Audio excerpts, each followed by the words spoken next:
धामी सरकार का भ्रष्टाचार पर प्रचंड प्रहार। भ्रष्टाचारियों पर धाकड़ धामी का चलेगा चाबुक। लंबे समय से जमे कर्मचारियों पर होगा तगड़ा एक्शन।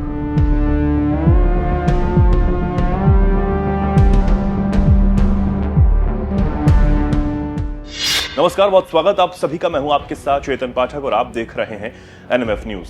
देवभूमि उत्तराखंड का यह दशक होगा, ये सपना देखने वाले प्रधानमंत्री नरेंद्र मोदी के शब्दों को सीएम धामी आज जब याद करते हैं तो उसमें बहुत कुछ नजर आता है। ये उन्होंने सबसे पहले केदार बाबा के प्रांगण में कहा कि 21वीं सदी का जो तीसरा दशक है ये उत्तराखंड का दशक होगा।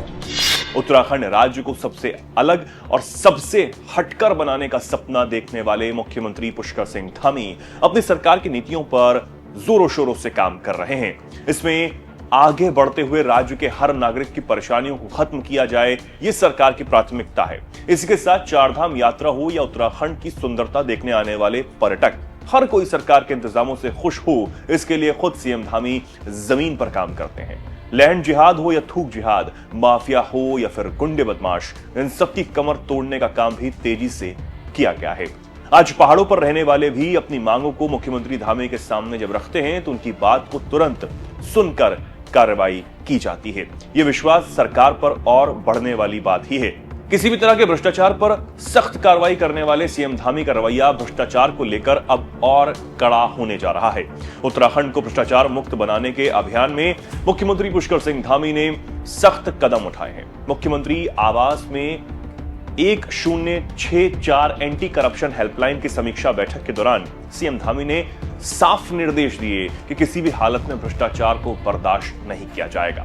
बैठक के दौरान अधिकारियों ने जानकारी दी कि पिछले 3 सालों में 66 लोगों को ट्रैप किया गया, जबकि 72 भ्रष्ट अधिकारियों और कर्मचारियों को हिरासत में भी लिया गया है। सबसे ज्यादा मामले राजस्व विभाग, पुलिस और विद्युत विभाग से ही सामने आए हैं, जहां पर लगातार अब भी कार्रवाई जारी है। 2025 की बात करें तो 2025 में अब तक 1064 हेल्पलाइन और वेबसाइट के जरिए 343 शिकायतें दर्ज कर ली गई, जिन पर कार्रवाई जारी है। खास बात यह है कि जिन मामलों में ट्रैप की कार्रवाई हुई और शिकायतकर्ता ने रिश्वत के पैसे दिए, उन शिकायतकर्ताओं को रिवॉल्विंग फंड के तहत उनकी जो रकम है वो वापस अब लौटाई हुई जा रही है। ये एक बड़ा कदम है। अब तक 33 लोगों को इसके जरिए पैसे लौटाने की प्रक्रिया भी जारी है। सीएम धामी ने साफ कहा कि भ्रष्टाचार की शिकायत करने वाले लोगों की पहचान भी पूरी तरह गोपनीय रखी जाएगी।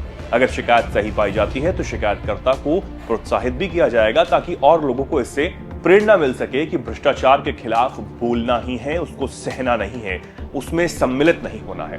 सीएम धामी ने साफ किया कि भ्रष्टाचार मुक्त उत्तराखंड के लिए सभी विभाग अपने स्तर पर लगातार ऐसी जुटे रहें और ऐसे ही काम करते रहें, ताकि कोई भी गड़बड़ी अगर पाई जाती है तो तुरंत बिना देर किए उस पर कार्रवाई हो सके, उस पर ताबड़तोड़ एक्शन हो सके। अब भ्रष्टाचार को लेकर जिस तरीके से संजीदा और गंभीर मुख्यमंत्री पुष्कर सिंह धामी नजर आ रहे हैं, उससे यह साफ नजर आता है कि आने वाले दिनों में उत्तराखंड बहुत तेजी से भ्रष्टाचार मुक्ति की ओर आगे बढ़ रहा है। भ्रष्टाचार को लेकर लगातार बैठकें हो रही हैं और इस पर कार्रवाई के लिए अलग टीम बनाना, इस पर अलग से एक्शन लेना, इस पर खुद निगरानी बनाए रखना, यह मुख्यमंत्री पुष्कर सिंह धामी इस वक्त कर रहे हैं। अब आप इस पर क्या सोचते हैं, क्या कुछ कहना चाहते हैं, कमेंट सेक्शन में जरूर लिखिए और ऐसे ही जुड़े रहें, देखते रहें एनएमएफ न्यूज।